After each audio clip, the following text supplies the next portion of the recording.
like, and subscribe. So we are going over wishing on a star. So, as I mentioned earlier, what does it take to become an author? Just starting. So we're going to go over some details of how Wishing on a Star came to be.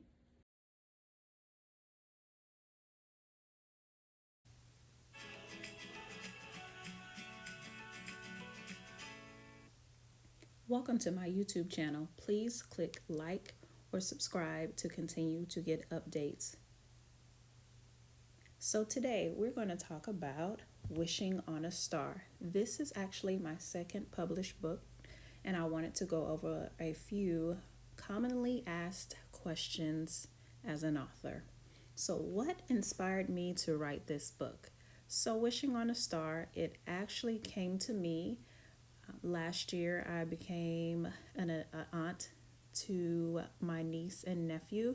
Of course, I already have a couple nieces and nephews under my belt, but I went out and I was looking for a baby book to send to both my brother and to my sister, and I was not able to find any books that had African American children in the book.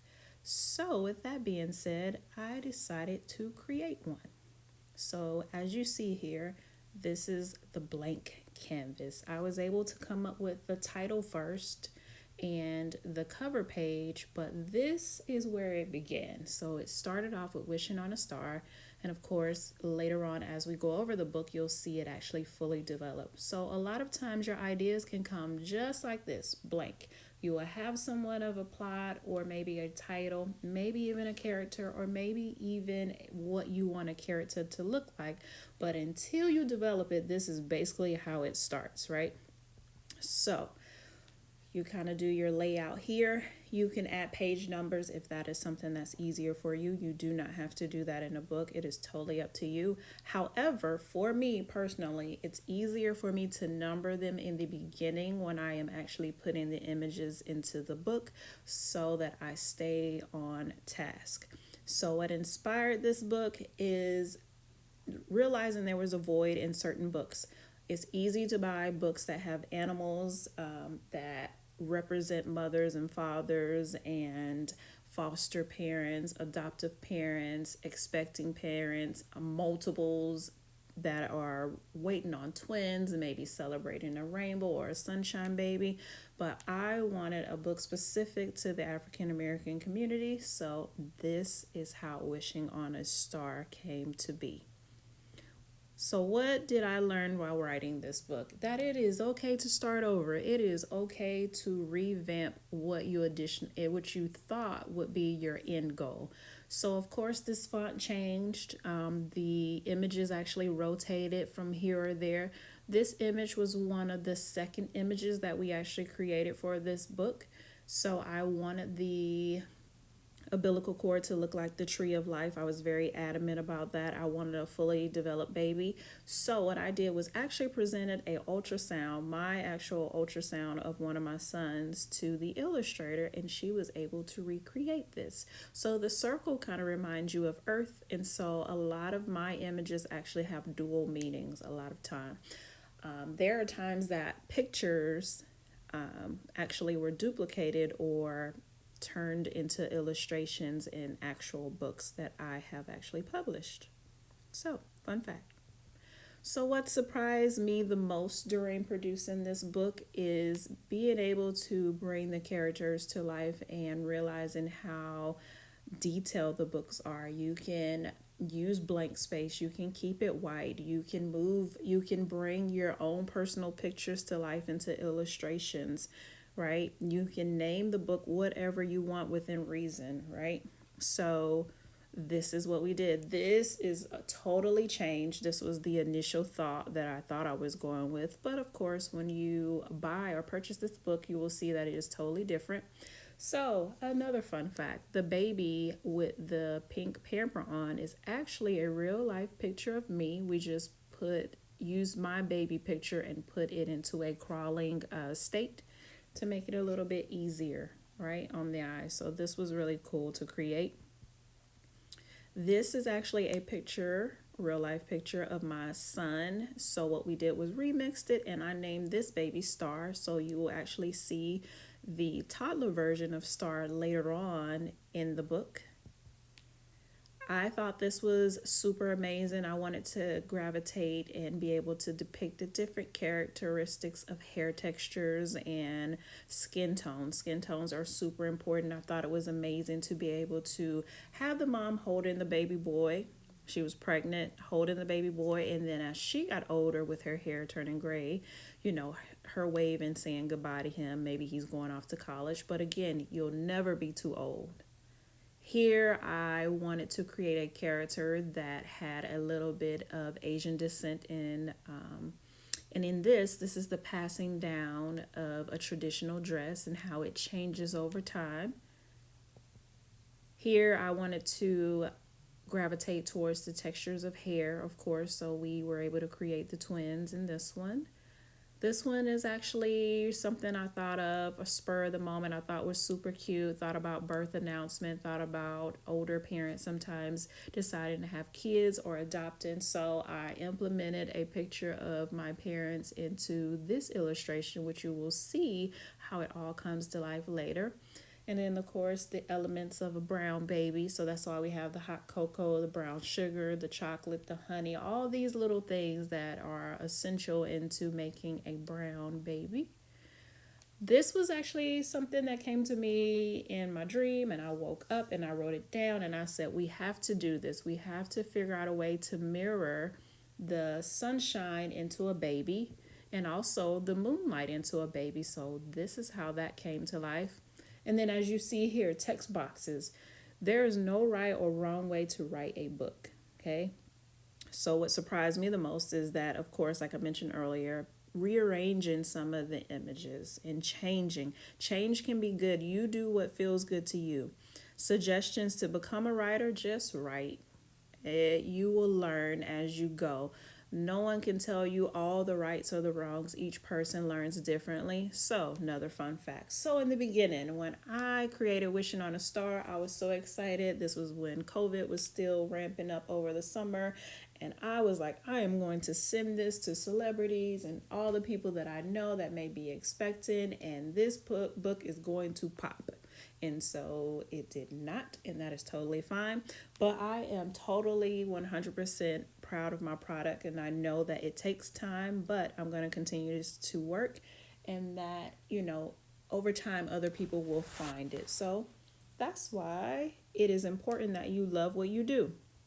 So as a writer, you just keep creating, you keep reinventing the wheel, finding a void. And that was my biggest thing is as a writer, I was looking for a void and I was able to fulfill it. And so sometimes going against the wave or the tide can sometimes win and sometimes you have some losses. But again, it goes back to you have to feel good about what you're doing. All right. This image, love it, love it, love it. So I've addressed this recently and brought this image back to life. A lot of times you'll see some of my images actually play a part on my social media and I'll put the copyright on there. But I love, love, love this image and I wanted to show fathers and their position in families and how fathers can be adoptive parents as well. So this is paying tribute to a father, and that is why their shirts say Our Forever Family. So he adopted two twin boys. I really wanted the one to be albino and I wanted the other to have two discolored eyes. I thought that was really cool. I like to find little tidbits here and there and remix it and put it in there. Dad on here actually has locks. So that was amazing.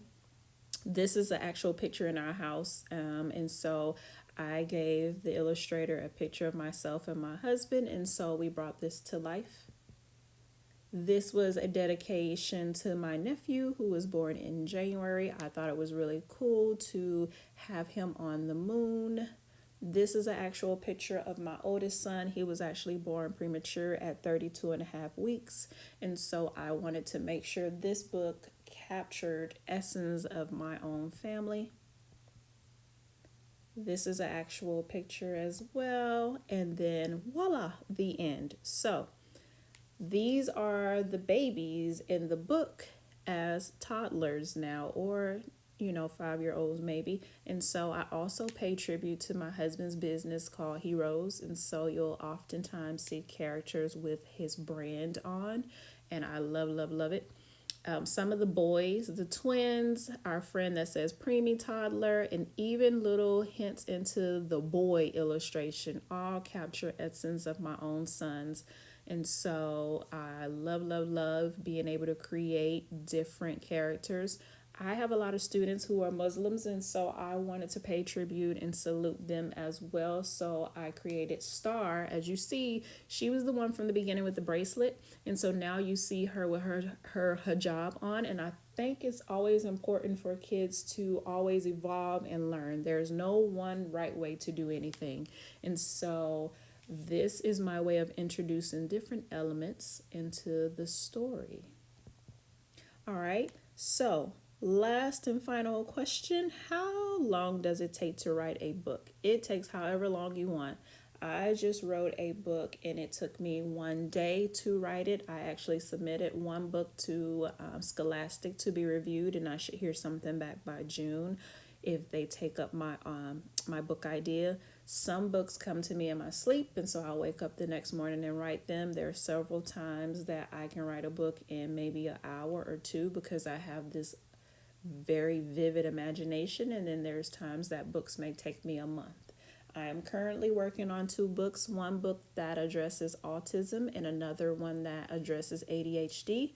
And I want to dip my toe into a young adult book, which I am developing as well, that addresses mental health. And so you just have to do what fits you. So this is my story. All right, so fun facts, just a couple things that I'm going to share. My first book that I ever read was Where the Wild Things Are. One of the books that inspired me to become an author that I can remember as far back as I can, it probably was Matilda. I liked her sass and her wit, and I thought it was comical, and I loved the fact that she was smart.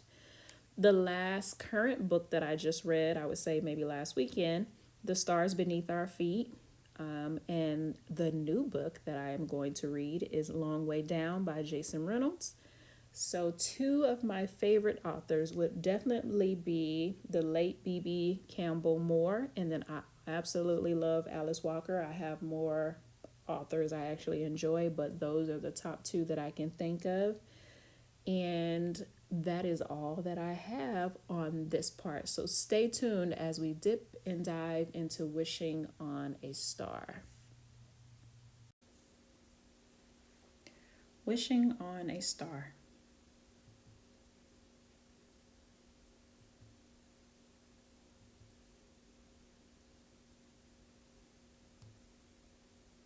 I've wished upon the brightest star for a baby just as handsome as you are. A cute little boy to adore and love, sent from the angels above. With cute little ears and a button nose, color blue hues, mud and loudness, I suppose. With a heart made of pure gold, in my lap and in my heart, you'll never be too old. I've wished upon the northern star for a baby just as girly as you are. A pretty little girl with ticklish toes, dresses of lace, ribbons, and bows. With full little lips and big bright eyes, pinks and purples with dolls of every size. With a heart made of pure gold, in my lap and in my heart, you'll never be too old.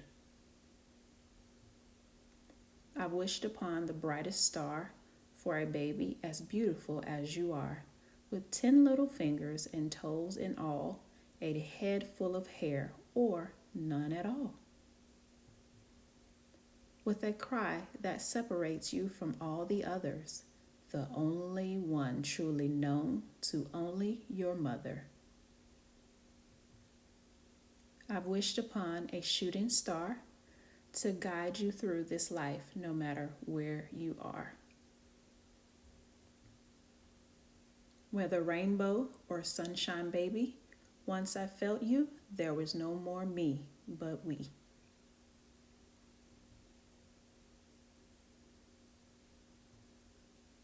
I've wished upon the brightest star for someone to call me and say, she's here.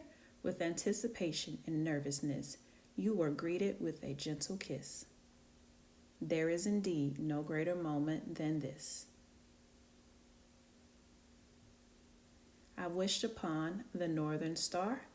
You've made this life worth living for. Feeling your kicks getting stronger as time passed, and wanting to hold you in my arms at last. I've wished upon the stars tonight for your safety and happiness as your life takes flight. With purpose, provision, and great love, you, my angel, are as pure as a dove. When wishing upon all the stars in view, I pray you'll always remember how much I love you. Whether it's with 1, 2, triplets, adoption, sunshine, or rainbow, you make us so happy we want you to know. Happy Born Day.